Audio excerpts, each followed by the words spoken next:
তো আজ আমরা যেটা পড়তে চলেছি সেটা হচ্ছে খুবই একটা সুন্দর কবিতা। কবিতার নাম হচ্ছে দ্য ইকোয়িং green, written by William Blake. তো প্রথমেই হচ্ছে কবিতাটা যাওয়ার পূর্বে আমরা উইলিয়াম ব্লেক সম্পর্কে একটু জানব। উইলিয়াম ব্লেক ছিলেন একজন রোমান্টিক পোয়েট। কেন রোমান্টিক পোয়েট?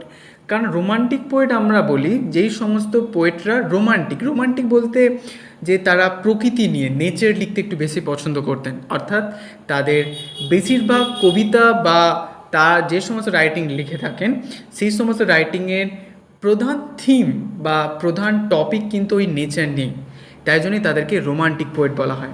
তো একজন রোমান্টিক পোয়েট হলেন উইলিয়াম ব্লেক। ওকে, সো উইলিয়াম ব্লেক তিনি জন্মগ্রহণ করেন 1757 এবং তিনি পরলোক গমন করেন 1827। Was one of the greatest poets of the romantic age. Romantic এজের মহান কবিদের মধ্যে একজন ছিলেন William Blake. Blake's poetry was published in a manner most unusual in literary and art history. যে লিটারেরি সাহিত্যিক এবং আর্ট হিস্ট্রিতে তার প্রায় কবিতাগুলোই একটু আনইউজুয়াল টাইপের ছিল। মানে উইলিয়াম ব্লেকের কবিতার মধ্যে যে কন্টেন্ট যেটা থাকতো বা কবিতার যে বিষয়বস্তু যেটা থাকতো সেটা বেশ ইউনিক টাইপের, সেটা নর্মাল কবিতার মতো নয়। সেটার মধ্যে আমরা এমন কিছু জিনিস দেখতে পাবো, যেমন প্রতিটা কবির মধ্যে একটা নিজস্ব বৈশিষ্ট্য রয়েছে। কবিতা মানে প্রতিটা কবি তার নিজস্ব ভাবনাটাকে কবিতার মাধ্যমে তুলে ধরেন। তেমনই উইলিয়াম ব্লেক তিনি ইকোয়িং গ্রিনের মাধ্যমে যেই জিনিসটাকে তুলেছেন সেটা আমরা কবিতা পড়তে পড়তে জানবো এবং আমাদের উপলব্ধি হবে যে বাহ, খুব সুন্দর জিনিস আমাদেরকে উইলিয়াম ব্লেক জানালেন তো কবিতাটার দ্বারা। Okay, he set up a print shop. তিনি একটা প্রিন্ট শপ একটা সেট আপ করেছিলেন and engraved and published his own poems. এবং তার নিজস্ব যে কবিতাগুলো সেগুলোকে তিনি এনগ্রেভ যাতে করতে পারেন, মানে সেগুলোকে তিনি প্রিন্টিং যাতে করতে পারেন এবং সেইগুলোকে তিনি পাবলিশ করেছিলেন। Okay, some of his well known works are songs of innocence, songs of experience and the marriage of heaven and hell. এবং তার গুরুত্বপূর্ণ মানে কিছু ওয়ার্কসের মধ্যে যেমন রয়েছে songs of innocence, songs of experience and the marriage of heaven and hell. Okay, তো এবার শুরু করা যাক আমাদের এই আজকের কবিতা দ্য ইকোয়িং গ্রিন, যেটা লিখেছেন উইলিয়াম ব্লেক। এই কবিতাটা 3টে প্যারা রয়েছে এবং সেগুলো খুবই ছোটো ছোটো। প্রথম প্যারায় তিনি বলছেন দ্য সান ডাজ অ্যারাইজ, মানে সূর্য ওঠে, and make happy the skies. যে সূর্য যখন ওঠে তো আমরা জানি যে একটা সানি ওয়েদার আমাদেরকে সবসময় একটা মানে ডিলাইটেড করে তোলে, একটা প্লিজেন্ট একটা এনভায়রনমেন্ট আমাদের যেন গিফট করে। তেমনভাবে তিনি বলছেন সূর্য উঠেছে এবং সারা আকাশকে আনন্দিত করে তুলে সারা আকাশকে। The merry bells ring, merry bells ring বলতে যে ক্রিসমাসে যে মেরি বেল আমরা বাজাই সেই মেরি বেলসগুলো বাজছে টু ওয়েলকাম দ্য স্প্রিং। যে মানে ব্রিটেনে বা ইংল্যান্ডে বা বিদেশে আমরা যেটা জানি যে প্রায় বেশিরভাগ সারা বছরে প্রায় বেশিরভাগ তাদের ওই উইন্টার সিজন চলতে থাকে, তাই জন্য সবসময় ঠান্ডা, বাইরে বেরোতে পারে না তেমনভাবে। তাই জন্যই যখন স্প্রিং সিজন আসে, বসন্ত যখন আসে, তখন ঈশ্বর একটু গরম থাকে, তাই জন্যই তাদের কাছে ওটা বেশ একটা প্লিজেন্ট একটা সিজন হিসেবে হয়। সেই জন্যই তারা কী করে মেরি বেলস বাজানো হচ্ছে কিসের জন্য? To welcome the spring. Spring অর্থাৎ বসন্তকে ওয়েলকাম করতে। The Skylark and thrush, Skylark একটা খুব পাখি, একটা খুব মানে ইম্পর্টেন্ট একটা পাখি, অ্যান্ড থ্রাসও একটা পাখি। দ্য বার্ডস অফ বুশ, এবং বুশের মধ্যে ঝোপের মধ্যে পাখিগুলো সিং লাউডার অ্যারাউন্ড, মানে স্প্রিং সিজন এসে গেছে এবং তারাও মনের আনন্দে, শীতে তখন গান গাইতে পারে, এখন মনের আনন্দে তারা ঝোপের উপর বসে, গাছের উপর বসে তারা গান গাইছে। To the bells is cheerful sound, এবং ওই বেলগুলো যে চিয়ারফুল মানে হচ্ছে যে প্লিজেন্ট, একটা প্লিজেন্ট যে সাউন্ড, যে সাউন্ডগুলো চারিদিকে ছড়িয়ে যাচ্ছে। While our sports shall be seen, এবং ওই বসন্ততে আমরা খেলাধুলো করি, উইন্টারে তো করতে পারি না, এবং আমাদের our sports shall be seen on the ইকোয়িং গ্রিন। তো এই ব্যাপারটাকে বুঝতে হবে, এই যে ফ্রেজটা ব্যবহার করছে ইকোয়িং গ্রিন কেন বলা হচ্ছে?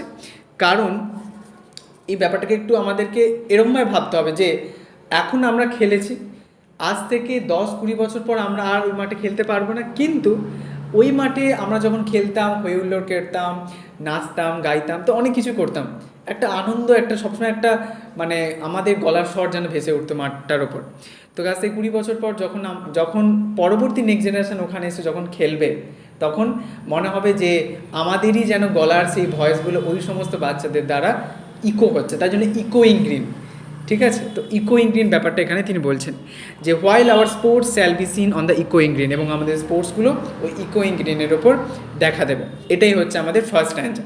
ওকে, সেকেন্ড স্ট্যান্জা এটা বলছেন old John with white hair. তো এখন জন বৃদ্ধ হয়ে গেছে এবং তার চুলগুলো সাদা হয়ে গেছে, তাহলে old John with white hair does laugh away care sitting under the oak among the old folk. এবং সে কী করছে, ওই এখানে ছবিতে দেখতে পাচ্ছ যে ওক গাছের নিচে বসে রয়েছে এবং তার ওল্ড ফোক বলতে কি, যে তার নিজস্ব কিছু পিউপিল যারা রয়েছে, ফ্রেন্ডস, সেই পুরনো বন্ধুদের সাথে সে ওই ওক গাছের নিচে বসছে এবং ডাজ লাভ অ্যাওয়ে কেয়ার, এবং তারা হাসছে ওই সমস্ত বাচ্চাদের খেলা দেখে। দে লাভ অ্যাট আওয়ার প্লে, এবং তারা বললাম যেটা, তারা হাসছে আমাদের খেলা দেখে। অ্যান্ড সুন দে অল সে, এবং তারা সঙ্গে তারা বলে such were the joys when we all girls and boys in our youth time were seen on the echoing green। যে এইভাবেই আমরা আনন্দে আমাদের জীবন, বাচ্চাবেলার চাইল্ডহুড ডেজটা কাটিয়েছিলাম, অনেক ছেলে মেয়েরা আমরা একসাথে খেলতাম এই ইকোয়িং গ্রিনে, এবং এইভাবেই আমরা আমাদের ইউথ টাইম বা চাইল্ডহুড ডেজ, সেই চাইল্ডহুড ডেজটাকে আমরা এরকমভাবেই কাটিয়েছিলাম। 3 নম্বর স্ট্যান্জায় বলছেন টিল দ্য লিটিল ওয়ান্স ওয়ারি, যে আমরা এরকম করতাম যে যতক্ষণ না কেউ একজন ক্লান্ত হয়ে পড়ছে, no more can be merry, ততক্ষণ আমাদের খেলা বন্ধ হতো, ততক্ষণ আমাদের খেলা চলতেই থাকতো। এবং তখন আবার একটা খেলা বন্ধ হতো কখন, দ্য সান ডাজ ডিসেন্ড। তো প্রথমে বলেছিলাম ফার্স্ট লাইনে তিনি বলছেন, ফার্স্ট লাইনে বলছেন দ্য সান ডাজ অ্যারাইজ, আমরা এখানে বলছেন দ্য সান ডাজ ডিসেন্ড, যে সূর্য অস্তমিত যাচ্ছে। And our sports have an end, এবং আমাদের খেলাধুলোর একটা সমাপ্তি ঘটছে। Round the lapse of their mother, তো খেলাধুলোর পর আমরা ছুটে মায়ের কোলে যাই, মায়ের কোলে মাথা দিয়ে ঘুমিয়ে পড়ি। তো সেখানেই বলছে যে round the lapse of their mother, তারা তাদের মায়ের কোলে চারপাশে ঘুরতে থাকে। মেনি সিস্টার্স অ্যান্ড ব্রাদার, খুব সুন্দর এখানে তিনি একটা সিমিলি মানে একটা তুলনা তিনি তুলে ধরছেন। কি, many sisters and brothers like birds in their nest are ready for rest.